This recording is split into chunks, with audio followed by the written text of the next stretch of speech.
Hi, it's Aaliyah from the Song of the Winds. I hope you're doing really well. Today we have the final installment of the crystal correspondences for the Major Arcana, and today we're going to be covering the Moon, the Sun, Judgment and the World. I've really enjoyed this project and I hope you've enjoyed watching so far. What we're going to do from here is actually go and break it down into the rest of the suits. So we'll be looking at the cards 8 through 10, and then we're going to look at the courts separately within each suit. So there's another 8 videos to look forward to. I'm sure that'll keep me busy for quite a while. Okay, so let's dive in and have a look at the Moon, the Sun, Judgment and the World. The Moon. The Moon's a really interesting card, and as with all tarot cards, there's many layers of meaning to it. And while it can be about something that's hidden, and perhaps hidden to us by other people, but more often than not, it seems to be about us, about what is actually hidden within us. It can represent our wild and our untamed instinct. And sometimes I think instinct, we refer to instinct when we speak about animals, but is it really that much different from intuition as we know it? So let's include intuition here as well. And it can also be about worry and apprehension. With the Moon card, we can dive deep into our unconscious mind and poke around in the shadows. Moon card in the Next World Tarot has got some interesting elements in there. You can see that where the figure has sat down, there's movement lines and colours coming up from underneath where she's sitting. It's almost as if she sat down on something that was hidden and it's all coming to the surface. So there's a really interesting layer in just that basic symbology. You know, she sat down on something and it's going to get stuck to her and she may not be able to see it. So that's really interesting. And this card does tie back into the traditional Rider-Waite-Smith imagery where you've got the crab and the dog or the wolf. In the Everyday Witch Tarot, you can see a pictorial example of our reflective nature when we examine ourselves via the Moon card. So you see how the cat looks into the pond and it's actually a great big panther. It's a lot like that when you're looking at the Moon card. What's actually under the surface, what's hidden to us, what can you only see in some types of situations. And the Rider-Waite-Smith, it shows us with the Moon and the Sun being combined into the one image. That's not something that can ever be attained within nature. It's something you're constantly chasing. So to have the Moon and the Sun as the cards beside one another, that's another interesting aspect to it as well, which we'll learn more about when we talk about the Sun card. For the Moon card, I've chosen Moonstone because it supports our inner mysteries and our journeys of self-discovery, which is very much an element of this card. And it connects to the third eye and the crown chakra. So it's got a head in the clouds kind of feel to it. Much more than, say, your feet firmly planted on the ground, as you would expect to feel with a crystal that was more aligned with the lower chakras. And the Moon card in itself, it ties in quite a lot with the High Priestess card. It's almost as if the Moon card is the mother of the High Priestess card. It's some of those elements and some of those aspects that we learned about in the High Priestess, but at a more integrated, amplified, accelerated, mature way. But the reason I bring this up is that Moonstone is often connected with the High Priestess. And I think because there's so many elements in common between these cards, it makes a lot of sense to me. You know, Moonstone's connected to the Moon. It encourages us to think about our inner cycles and that of the world around us. And you can use Moonstone to explore your own inner depths through, say, meditation. It can aid in shadow work and it can help bring out your divine feminine power. The Sun card, it's such a wonderful relief to see in any tarot spread. The Sun signifies all the things that we would consider positive, such as joy, pure energy, a strong sense of community and connection with others, inner peace, ecstasy, confidence, strength, purposeful self-care, exploration, freedom, happiness. The list just absolutely goes on. So if we experience time in a linear fashion and experience the tarot cards in a linear fashion, you've come through some really tough shit to get to this point. And now we're officially woke. What makes this card so interesting is that we're not experiencing this with the innocence of the fool. No. If anything, we can see this before us now in absolute technicolor because we have known darkness. And we can play in the light because we now understand how important our own happiness is. Now we actually understand that you do have to fit your own oxygen mask first. But a little word of warning with this card, just use your own personal discernment here, because there's a big difference between the warm ray of sunshine and the blistering Sahara Desert. And going too far with that whole go big or go home mentality, you will burn out. In every one of these cards, it demonstrates just so beautifully the feeling of happiness and joy and optimism and offerings and new beginnings and integration.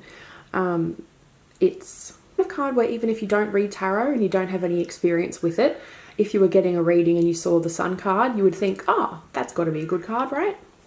So citrine, it's basically a sun card in a crystal, but it's so much more because it helps us open doors and actually manifest what we want to get out of life. And Einstein has been quoted most famously for saying, imagination is more important than knowledge. And here we can see that when we examine the sun card and citrine together, we combine citrine's personal will and creativity and ability to manifest with the unbridled strength and purpose of joy of the sun.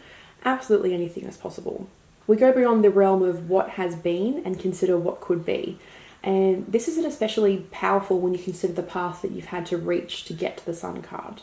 And you may be aware that there's a couple of different types of citrine. This is a natural citrine.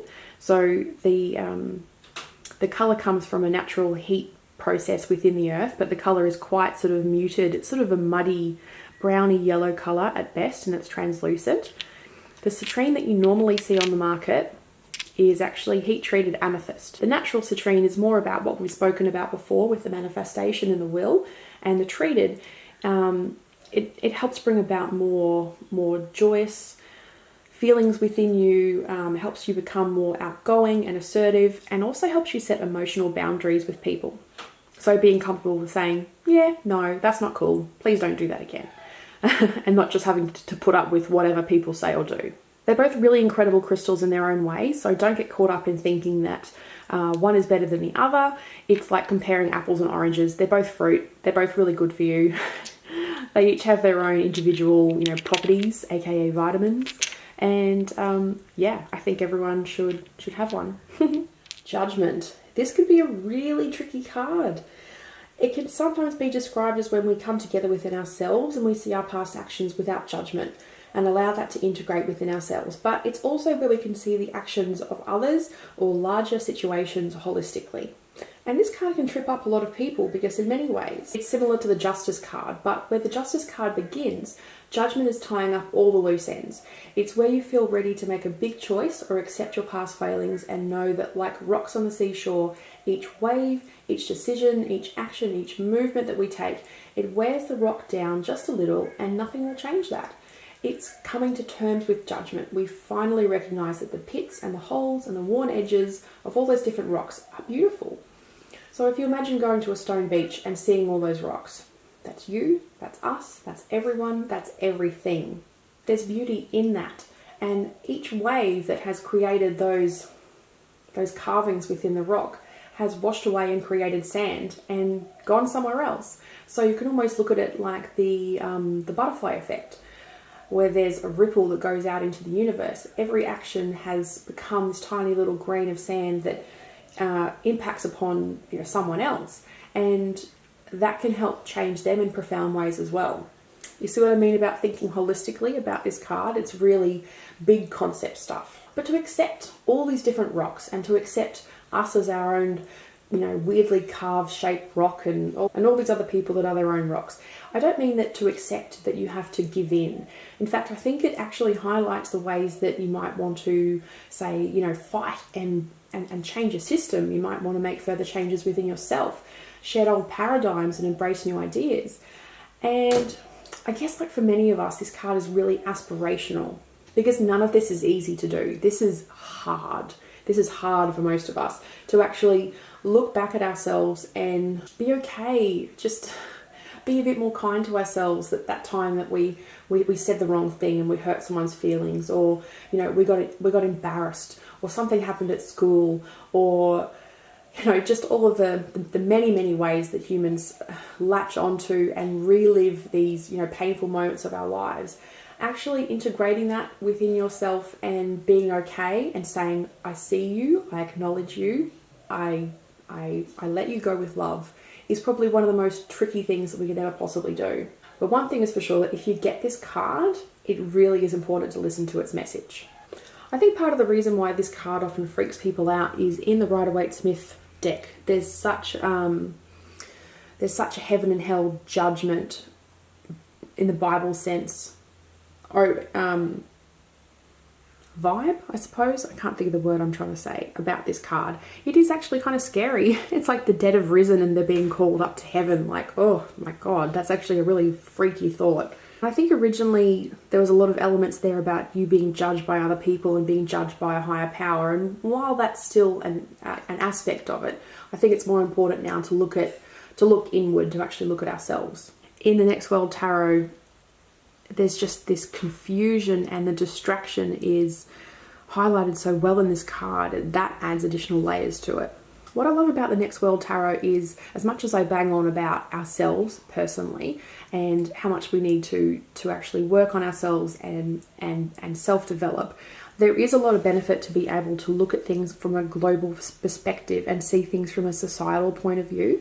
Most definitely an aspect of the Judgment card is being able to look at all of the stuff that we are being told and marketed to, and all the things that we're passionate about, and all the things that, that have to change, and try and work out where you fit in and what step you're going to take and what you can do about things that you're passionate about. In the Slow Hollow Tarot, the Judgment card becomes Awakening, and that looks an awful lot like a spiritual awakening to me. It is deep, and it's inward, and it's unsettling, and the Judgment card is all of those things to a lesser degree, to a greater or lesser degree. I wanted to share with you some thoughts that someone shared with me on YouTube about the Everyday Witch Tarot. I had a video about that particular deck, and I was really just not vibing with any of the imagery for this card. I honestly could not understand it for the life of me. And I'm just going to read it out word for word because I think it's really important to hear the whole thing. For the Judgment card, I see the musical scale flowing out of the trumpet as a representation of judgment, because it takes good judgment to make music that sounds beautiful. The length of it could reflect how life is continuous, and the longer it gets, the more judgment is required to keep making a sound beautiful, in a sense. Since the music only seems to expand, the musician is making judgment calls with every breath to make never-ending good music, something that requires diligence. Does that change how you see it at all? Yes. Yes, Tash, it absolutely does. That's, a really, really interesting perspective that I had not considered before. So I wanted to share that with you in case you hadn't seen that comment, because I think it is really valuable to hear that insight. Hematite, it grounds the absolute hell out of you, which is absolutely necessary when you're trying to integrate all of you into you. And if you want to move forward right and not be all spacey and relive all the stuff that you're trying to make peace with, it helps bring those experiences into a cohesive whole and make your goal a reality. And finally, we arrive at the World, the final card in the Major Arcana. And I just always call it the glorious world, because when you get to this card, there is just this incredible sense of glory that you have managed to complete this cycle in your life, and just really ready to start this whole crazy journey again and see what life brings you. It's about new paths, completion of a cycle, feeling aligned with the universe, being really guided, feeling passionate, having a new start, accomplishing major goals, becoming self-aware of the positive and negative aspects of ourselves. And it's almost as if going back into a cosmic womb, like you're incubating until the next door in your life opens. And it's an earned retreat after a long and difficult journey, and an experience that was in the end both good and bad. And every single one of these cards, it's almost like they're saying, huzzah! And moss agate. I think this is the perfect crystal for when you're done and you're recuperating, but you have no idea how to relax because you're so used to being busy that you don't know how to not constantly fill your time. It's incredibly stabilizing and strengthening, and it also helps to balance our emotional, physical, and intellectual bodies. It helps build you up again and replace what energy you've lost to get to this point. And I think moss agate's one of the most underutilized crystals we have available to us, and it's usually very inexpensive to purchase as well. And just to recap on the decks that we have used in this series so far, we've got the Slow Hollow Tarot, the Rider-Waite-Smith Tarot, the Everyday Witch Tarot, and the Next World Tarot. To give you an example of the artwork.